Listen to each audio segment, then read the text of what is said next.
Market Mantra, Market Mantra, Market Mantra, Market Mantra, Market Mantra,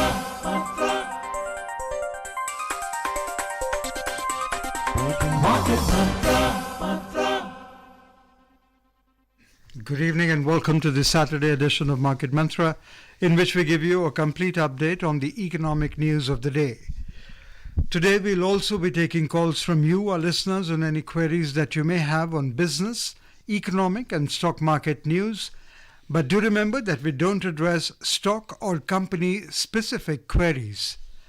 The numbers to call us on are 23421050 or 23314444. Once again, 23421050 or 23314444. Those of you who would be calling us from outside Delhi, please prefix 011. My name is Rajesh Lake and with me is my co-anchor in Hindi, Harsh Ranjan. नमस्कार, हाजिर हैं market मंत्र के एक और ताज़ा अंक के साथ। इस कार्यक्रम में देश विदेश की आर्थिक खबरों का जायजा लेंगे, साथ ही नजर डालेंगे प्रमुख अंतर्राष्ट्रीय शेयर बाजारों के चढ़ते उतरते ग्राफ पर। भारतीय शेयर बाजारों यानी बीएसई एनएसई ने कैसा किया इस सप्ताह, उस पर भी हम बातचीत करेंगे। और चूंकि दिन शनिवार का है और शनिवार का दिन हमने रखा होता है श्रोताओं के नाम पर, श्रोतागण आप चाहें तो अर्थ जगत से संबंधित, शेयर मार्केट से संबंधित कोई भी सवाल हमसे पूछ सकते हैं। दो टेलीफोन लाइंस हमने आपके लिए खोले हुए हैं। नंबर्स हैं 23421050 और 23314444। दोनों नंबर दिल्ली के 011 एसटीडी कोड के साथ डायल करें और अपने सवाल पूछें, क्योंकि आपके सवालों का जवाब देने के लिए आज हमारे साथ स्टूडियो में मौजूद हैं फाइनेंशियल एक्सपर्ट यामिनी अग्रवाल। यामिनी, आपका बहुत बहुत स्वागत। Welcome, Yamini. Thank you. And now let's begin today's edition of Market Mantra with the headlines in English. Dhanyavad Harsh. Giving a mega push to Make in India, Prime Minister Narendra Modi takes a sortie on indigenously made Tejas aircraft in Bengaluru. Mobile phones production in India grows multifold in the last 9 years. And key domestic indices extend gaining streak for the fourth consecutive week. Make in India को बड़ा प्रोत्साहन देते हुए प्रधानमंत्री नरेंद्र मोदी ने आज पूर्णतया भारत में ही निर्मित लड़ाकू विमान तेजस में बेंगलुरु में उड़ान भरी। पिछले 9 वर्षों में देश में मोबाइल फोन के उत्पादन में कई गुना वृद्धि दर्ज की गई और इस सप्ताह भारतीय शेयर बाजारों में लगातार चौथी बार बढ़ोतरी रही है।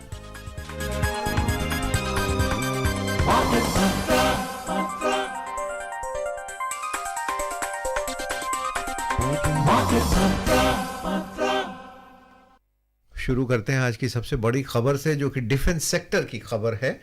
कर्नाटक में मेक इन इंडिया को बड़ा प्रोत्साहन देते हुए प्रधानमंत्री नरेंद्र मोदी ने आज बेंगलुरु में स्वदेशी तेजस लड़ाकू विमान में उड़ान भरी। ये उड़ान प्रधानमंत्री के हिंदुस्तान एरोनॉटिक्स लिमिटेड HAL के दौरे के समय भरी गई है। श्री मोदी ने तेजस लड़ाकू विमान कारखाने सहित अन्य विनिर्माण इकाइयों की गतिविधियों की व्यापक समीक्षा भी की है। प्रधानमंत्री ने सोशल मीडिया साइट X पर तेजस विमान उड़ाने के अनुभव को अतुल्य बताया। उन्होंने कहा कि इससे देश की स्वदेशी क्षमताओं में भरोसा और बढ़ा है। उन्होंने कहा कि इससे राष्ट्र की क्षमता के बारे में गौरव और आशावाद की भावना और मजबूत हुई है। भारतीय वायुसेना ने 83 तेजस विमानों की खरीद की प्रक्रिया आरंभ की है। वायुसेना प्रमुख air chief marshal VR Chaudhari ने हाल ही में बेंगलुरु में HAL के 2 सीट वाले पहले LCA प्रशिक्षु विमान की समीक्षा की थी। प्रधानमंत्री मोदी रक्षा उत्पादों के स्वदेशी उत्पादन को प्रोत्साहन देते रहे हैं। उन्होंने 2024-25 तक $5 अरब के रक्षा निर्यात का महत्वाकांक्षी लक्ष्य रखा है। वित्त वर्ष 2022-23 के दौरान भारत ने अब तक के सर्वाधिक 15,920 करोड़ रुपए का रक्षा निर्यात किया है।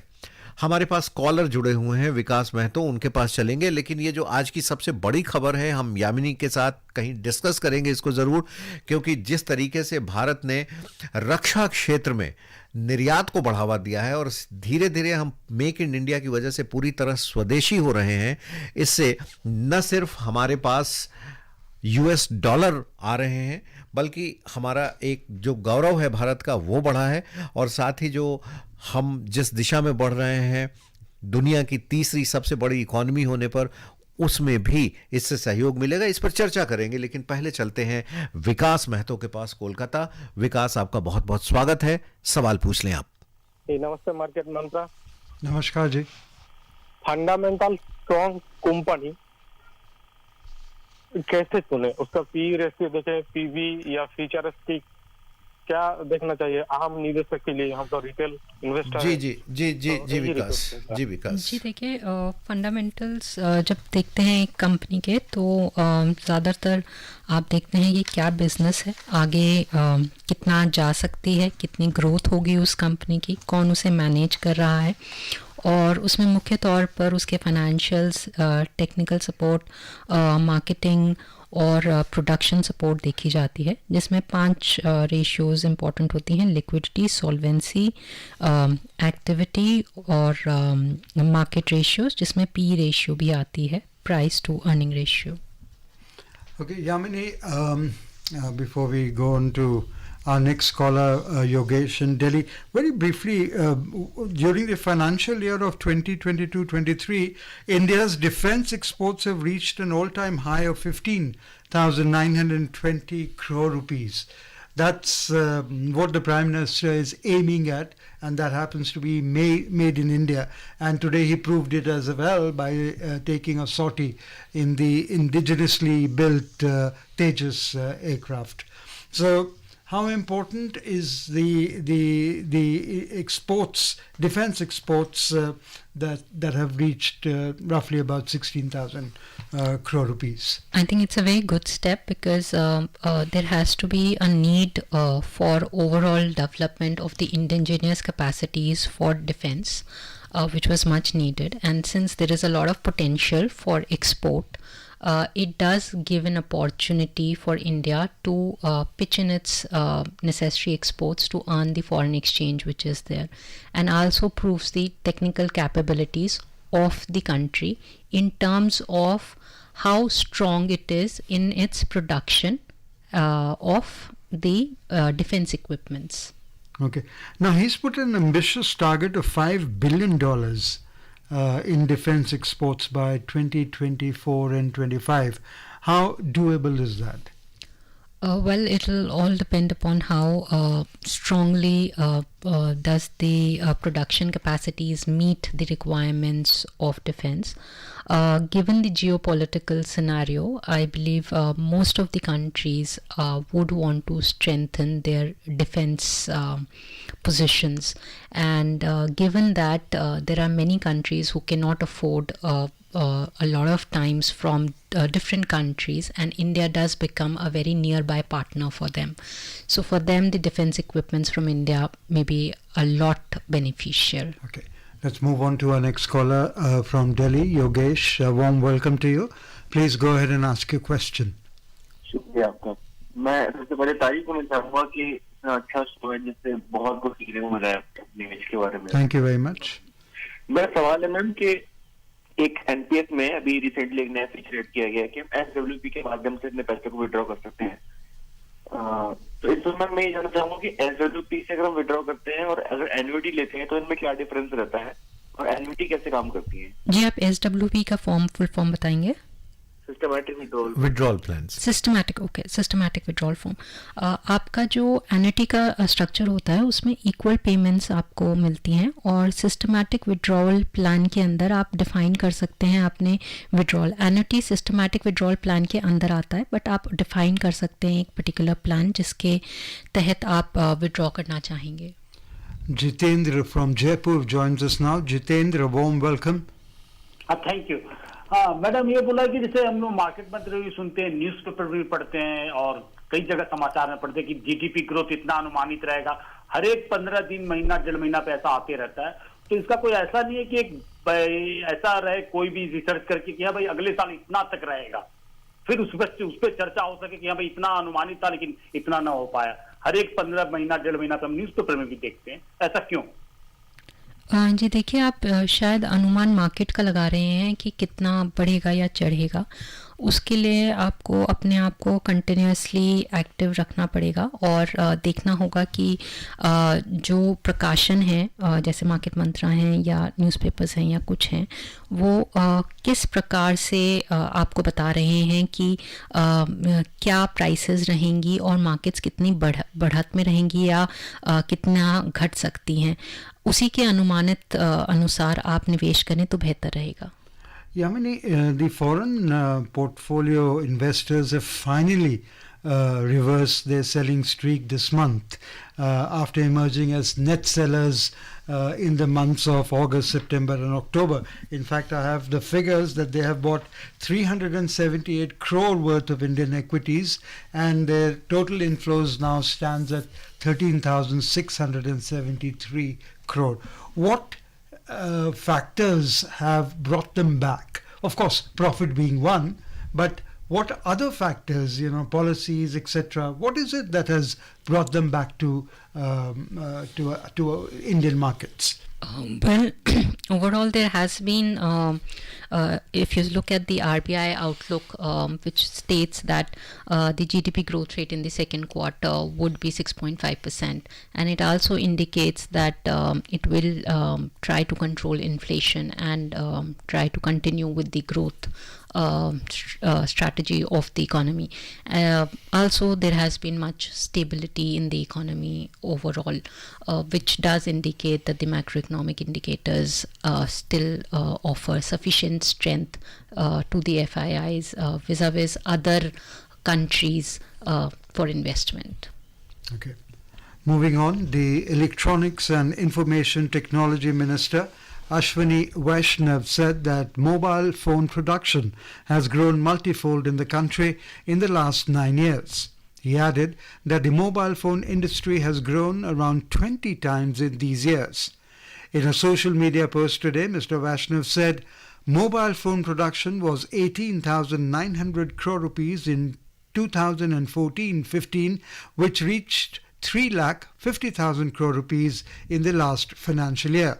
He said over 99% of all mobiles sold in India are now made in India, while the country was 78% import dependent in the year 2014 and 15. Another success story of Made in India mobile phones. True. A lot of strides have been made in terms of the internal production and to give incentive to the Indian manufacturing. Among them is the PIL scheme that the government introduces, also the rationalization of the taxes, and many other innovations and entrepreneurship that has been promoted. Mobiles is one example of that. And in fact, bigwigs are also here. The Apples of the world and all that are manufacturing in India. In fact, they wanted special SOPs to be given to them, and the government said no. We will be within the law of the country and give you no special treatment. And look, today we have the production of Apple happening here. Well, there have been a lot of companies that have been finding India as a good destination for investment, and Apple being one of them. गौरव हमारे साथ जुड़े हुए हैं, लेकिन चूंकि गौरव थोड़ा सा आप इंतजार करिए, क्योंकि बात चूंकि आज मेक इन इंडिया की दो सक्सेस स्टोरी की हो रही है, एक तो रक्षा क्षेत्र में और दूसरे मोबाइल के क्षेत्र में। आज से 9 साल पहले 8 साल पहले काफी मोबाइल को हमें आयात करना पड़ता था और हम वो मोबाइल खरीद पाते थे, इस्तेमाल कर पाते थे। और वो वक्त था जब एक तरीके से स्मार्टफोन की शुरुआत हुई थी, धीरे धीरे आगे बढ़ रहा था। लेकिन आज भारत ने पूरी जो स्थिति है कायाकल्प कर दिया है, बदल दिया है। आज न सिर्फ हम भारत में मोबाइल मैन्युफैक्चरिंग कर रहे हैं, उसका इस्तेमाल कर रहे हैं, खरीद रहे हैं, बल्कि हम दुनिया के दूसरे देशों को भी उसका निर्यात कर रहे हैं। इसमें भारत सरकार की एक जो बहुत अहम पॉलिसी यानी हमने देखा वो ईज ऑफ डूइंग बिजनेस, न सिर्फ अपने देश के लोगों के लिए बल्कि जो बाहर से आके यहाँ व्यापार करना चाहते हैं, अपनी इंडस्ट्री लगाना चाहते हैं, प्रोडक्शन करना चाहते हैं। आपने एक पीएलआई स्कीम का उल्लेख किया। दूसरे की जो गवर्नमेंट कंप्लायंसेस हैं उनको भी बहुत सरल बनाया गया है। आपने इसको इनकम टैक्स में भी देखा होगा और बाकी जगहों पे भी जहां इसकी जरूरत होती है। कितनी बड़ी भूमिका मानती हैं आप? जी देखिए, बहुत बड़ी भूमिका है, क्योंकि ज़रूरी बात है कि जो भी व्यापार कर रहे हैं उनके लिए आवश्यक है कि जो फ्रेमवर्क हो वो आसान हो, चाहे वो इलेक्ट्रिसिटी लेना हो, वाटर हो, लैंड हो, आपके अप्रूवल्स लेने की बात हो, या जहाँ पे बात हो आपके इनकम टैक्स भरने की या और लाइसेंसेस लेने की, उन सभी के लिए एक सिंगल विंडो फ्रेमवर्क्स हो। ख़ास तौर पे इन्वेस्टमेंट्स करने के लिए कोशिश ये भी की जाए कि जो ओवरऑल प्रोसेसेस हैं वो आसान से आसान बनाए जाएं, और उनमें जो कंप्लायंसेस हैं वो कम किए जाएं। जिसमें अगर आपने देखा हो तो जैसे मैंने कहा, रैशनलाइजेशन ऑफ इनकम टैक्सेस हुआ था। ये भी देखा गया कि जो सिंगल विंडो फ्रेमवर्क्स है उन्हें डिजिटलाइज किया गया ताकि आसानी से अप्रूवल्स मिल सकें। ये भी कोशिश की गई कि जो जैसे जीएसटी लागू करना, तो पूरे कंट्री में आप एक टैक्स से जा सकते हैं आगे। साथ ही साथ आपका ओवरऑल जो कुछ स्कीम्स हैं, जैसे one power one nation, one power grid की बात करें, या फिर वन राशन कार्ड की बात करें जहाँ पे लेबर मोबिलिटी आ जाती है। और ख़ास तौर पे ये भी देखें कि जो बिजनेसेस करने वाले हैं उनको कोई दिक्कत ना आए, तो उनको जो रेडी हेल्प है और सपोर्ट है वो भी प्रोवाइड की जाए, जिसमें एक खासा सपोर्ट है इंफ्रास्ट्रक्चर का, जिसके अंदर आपने अगर देखा हो तो सागरमाला, भारतमाला प्रोजेक्ट हैं, एक्सप्रेसवेज हैं, और बहुत सारी और चीज़ें जो है, पोर्ट्स, एयरपोर्ट्स, ये सब बनाई गई हैं और उन्हें आसान किया गया है। तो ये सब ईज़ ऑफ डूइंग बिजनेस में अगर आप देखें वर्ल्ड बैंक की रिपोर्ट में भी ये काफ़ी बिल्कुल ऊंचे पायदान पर और था। इसके साथ ही मैरीटाइम, समुद्री परिवहन को भी बहुत बढ़ावा दिया गया है। और पहली बार इस साल का बजट ऐसा था राजेश, जिसमें 10 लाख करोड़ रुपए इंफ्रास्ट्रक्चर के लिए दिए गए थे। जो 2023-24 का बजट है, पहली बार है कि सबसे ज्यादा 10 लाख करोड़ का बजट है। तो इंफ्रास्ट्रक्चर की बात भी है, और साथ ही दुनिया के मंच पे भारत की जो एक ब्रांडिंग बनी है वो बहुत एक बड़ा पुल फैक्टर है लोगों को और दुनिया के व्यापारियों को यहां खींचने के लिए। गौरव बहुत देर से इंतजार कर रहे हैं। गौरव, आपका हमें धन्यवाद देना पड़ेगा इतनी पेशेंस के लिए आपके। अब आप सवाल पूछ लें। गुड इवनिंग मार्केट मंत्रा। मैडम, मेरा सवाल ये है कि अगर एक्सपोर्ट इतना अच्छे से बढ़ रहा है और हमारा मार्केट हम कैप्चर कर रहे हैं, तो क्यों रुपया गिरता जा रहा है? कि रुपये की डिमांड तो तभी होती है जब इंपोर्ट ज्यादा होता है और एक्सपोर्ट कम होता है। और कहाँ आप रुपया देखती हैं अगले 5 सालों में? बिकॉज हम ऑलरेडी 60 से 80 पे 85 पे देख चुके हैं। और दूसरा सवाल, यूएस में क्या होता है? अगर ट्रेड डिफिसिट, तो क्या they are not having any problem with balance of payment? Dollar उनके पास काफी है और they can print it any time and offset this. हम लोगों को प्रॉब्लम होती है, हमको डॉलर चाहिए होता है। ये इसके थोड़ा सा जी देखिए, जब आप फॉरेन करेंसी की बात करते हैं तो इसमें ज़रूरी बात ये है कि हम बात करते हैं कि आपके 2 तरह के फ्लोज हैं। एक तो ट्रेड फ्लोज जिसमें एक्सपोर्ट और इम्पोर्ट्स होता है। हमारे एक्सपोर्ट्स तो बढ़ रहे हैं पर इम्पोर्ट्स भी कहीं गुना ज़्यादा बढ़ रहे हैं और बहुत एक्सपेंसिव हैं। दूसरा फ्लो होता है कैपिटल फ्लो, जिसे हम कहते हैं FIIs के माध्यम से हमारे देश में आना और हमारे देश से बाहर के देश में जाना। तो बहुत सारी सर्विसेज हैं जो बाहर के देशों से हम लेते हैं, जिसमें मेडिकल है, आपकी एजुकेशन है, और बहुत सारी सर्विसेज हैं, टूरिज़्म है। इन सारी सर्विसेज को हम बाहर से करते हैं। ऐसे ही ऑयल इंपोर्ट करते हैं। एक्सपोर्ट्स जो है कहीं कम है इंपोर्ट्स के, तो जिसकी वजह से ट्रेड डेफिसिट बहुत ज़्यादा होता है। कैपिटल फ्लोज हाल ही समय में काफ़ी बेहतर हुए हैं, पर वो इतना नहीं सपोर्ट कर पा रहे जितना रुपए को उन्हें सपोर्ट करना चाहिए, इसलिए अभी भी जो करेंसी है वो इतनी जो है निचले स्तर पर है, और ये इस बात पे निर्भर करेगा कि फ्लोज कैसे रहते हैं आगे आने वाले समय में, खास तौर पे एफआईआईज़ के, जैसे अभी आपने सुना होगा कि एफआईआईज़ के फ्लोज अभी हाल ही में बेहतर रहे हैं।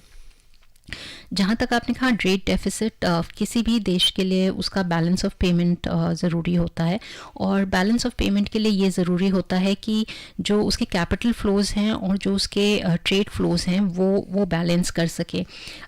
एक फ़ायदा जो यूएस को होता है वो ये है कि जो उसका डॉलर है वो एक इंटरनेशनल करेंसी है, और क्योंकि वो एक इंटरनेशनल करेंसी है उसे उसका फ़ायदा मिलता है। यामिनी, यहाँ पे एक बात हम लोग भी आपसे ये डिस्कस करना चाहेंगे, जैसा कि कॉलर ने ये पूछा था कि रुपया गिरता जा रहा है, इससे आप कह रहे हैं कि एक्सपोर्ट बढ़ रहा है। रुपए के गिरने से या किसी देश की मुद्रा का गिरना हमेशा इस बात का द्योतक नहीं हो सकता कि आपका एक्सपोर्ट कितना बढ़ रहा है या आपकी इकोनॉमी कितनी मजबूत है। उदाहरण के तौर पे मैं जापान की बात करना चाहूँगा। जापान कई बार अपनी मुद्रा को गिराता है। येन जो है लगातार आप देखें भारत की मुद्रा रुपए से कमजोर रहता है। इसका ये मतलब नहीं है कि वो बहुत बड़ी इकोनॉमी नहीं है, भारत से कहीं आगे की इकोनॉमी है, वो दुनिया की तीसरे नंबर। जी आप बिल्कुल ठीक कह रहे हैं। जो मुद्रा का दर है वो नहीं निर्णय करता कि वो देश कितना बेहतर है या कितना बेहतर नहीं है, पर इस बात पे निर्भर करता है कि उसके जो मैक्रो इकोनॉमिक फंडामेंटल्स हैं, चाहे वो आपका सकल घरेलू उत्पादन हो या कोई भी चीज़ हो, उसको आप किस तरह या महंगाई का दर हो या कोई भी चीज़ है वो कितने बेहतर है।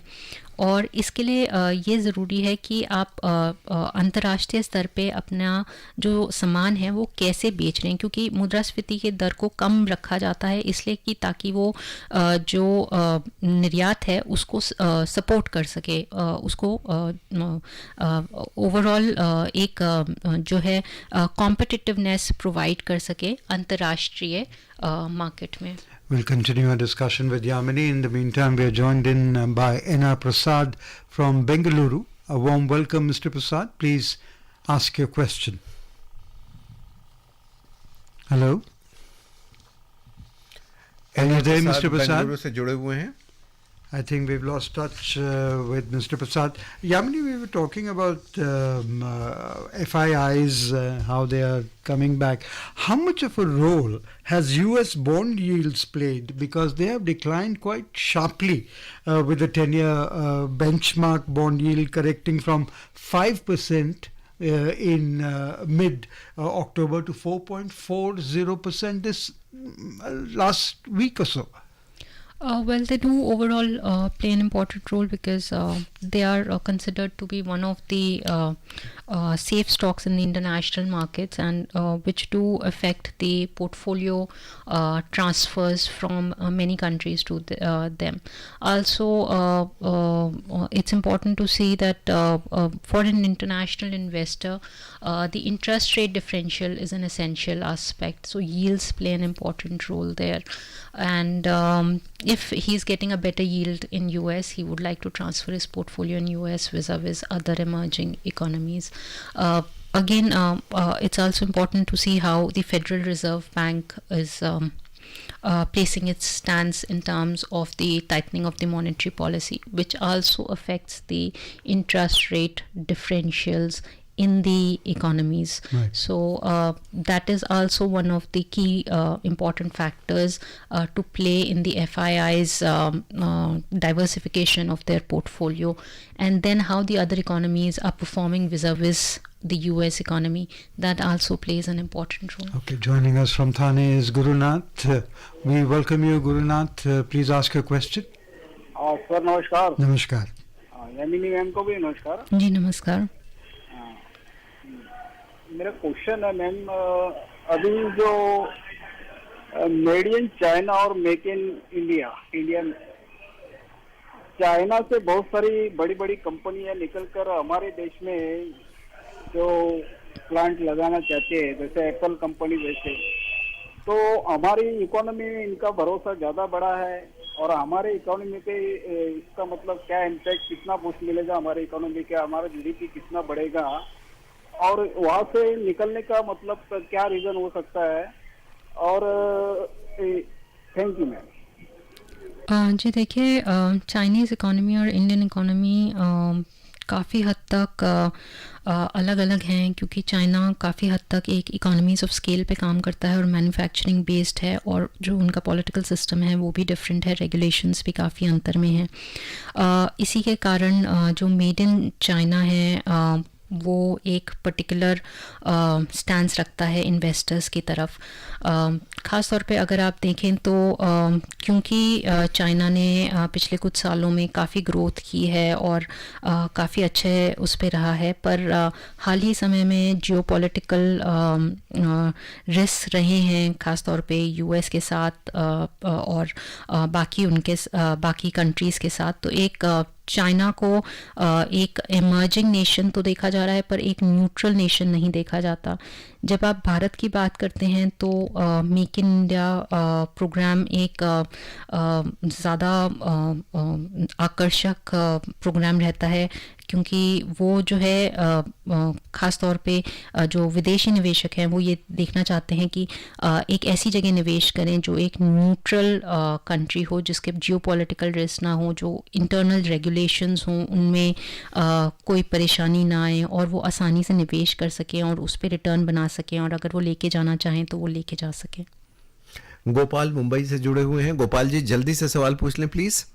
जी नमस्कार जी, बॉम्बे मार्केट मंत्री नमस्कार। नमस्कार जी, आपके जो लाइन है ना मुंबई में क्लियर नहीं आ रही, काफी दिनों से थोड़ा कुछ प्रॉब्लम है। We'll look into it. Please ask your question. Radio में मोबाइल पे सुनूंगा जी जी। तो ये मोबाइल कट नहीं करना। मेरा सवाल ये है कि अभी पिछले टाइम में पहले शिपिंग शेयर में जबरदस्त तेजी आई थी, अभी हाल ही में एक 8 दिनों में ये इंश्योरेंस शेयर में जबरदस्त तेजी आई है। इसका रीजन क्या है? अनयूजुअल मूवमेंट, बेहिसाब मूवमेंट चल रही है जी। एक तो आपने शिपिंग शेयर का, दूसरा क्या कहा? हेलो जी, आपने एक शिपिंग शेयर का और दूसरा कौन सा शेयर कहा? पहले शिपिंग शेयर में जबरदस्त तेजी आई थी, अभी इंश्योरेंस शेयर में इंश्योरेंस सेक्टर की बात, इंश्योरेंस शेयर में इंश्योरेंस सेक्टर की बात कर रहे हैं। ठीक है गोपाल जी। हाँ जी। जी देखिए, ये इंडस्ट्री ग्रोथ पे डिपेंड करता है कि किस इंडस्ट्री में ग्रोथ देखी जा रही है, और ख़ास तौर पे किस स्पेसिफिक कंपनीज़ में ग्रोथ देखी जा रही है, और उन्हीं के कंपनीज़ के शेयर्स और इंडस्ट्री ग्रोथ के बेसिस पे शेयर्स ग्रो करते हैं। ख़ास तौर पे अगर निवेशकों को लगता है कि आगे आने वाले समय में रिटर्न काफ़ी अच्छा होगा, तो इंश्योरेंस सेक्टर काफ़ी हद तक कोविड के दौरान ग्रो किया था, और अभी भी क्योंकि उसके तरफ अवेयरनेस काफ़ी हद तक बढ़ी है, तो एक ओवरऑल अगर आप कहें तो एक इंक्रीज़ नज़र आता है, पर कोई ख़ास कारण नहीं है, क्योंकि इंश्योरेंस में कोई स्पेसिफिक चेंज नहीं आया है। पर हाँ, जो इंडस्ट्री ग्रोथ है वो ही एक कारण होता है ज़्यादातर किसी भी शेयर्स के अंदर ग्रोथ देखने का सेक्टर में। बिल्कुल। और हम चूंकि बात कर रहे हैं शेयर मार्केट की, तो कल समाप्त हुए कारोबारी सप्ताह में शेयर बाजार लगातार चौथे सप्ताह बढ़त में ही रहे। एफआईआईज की खरीदारी और कच्चे तेल की गिरती कीमतों और अमेरिकी फेडरल रिजर्व द्वारा दरों में और बढ़ोतरी की संभावना कम होने के कारण बेंचमार्क सूचकांक ऊंचे स्तर पर ही रहे। बीएसई सेंसेक्स 0.26% 175 अंक बढ़कर 65,970 पर रहा, जबकि निफ्टी 63 अंक के सप्ताह में बढ़ा और 19,795 पर रहा। And the US stocks registered minor changes in the holiday shortened trading session yesterday. The trading session was curtailed amidst Black Friday being observed the day after the US Thanksgiving holiday. Black Friday traditionally marks the start of the Christmas shopping season in the United States. Yesterday, the Dow Jones Industrial Average gained 0.3% and the S&P 500 advanced 0.1%, while the Nasdaq Composite Index slipped 0.1%. All the three indices recorded their fourth consecutive weekly gains. How do you foresee, very briefly, the markets in the coming week?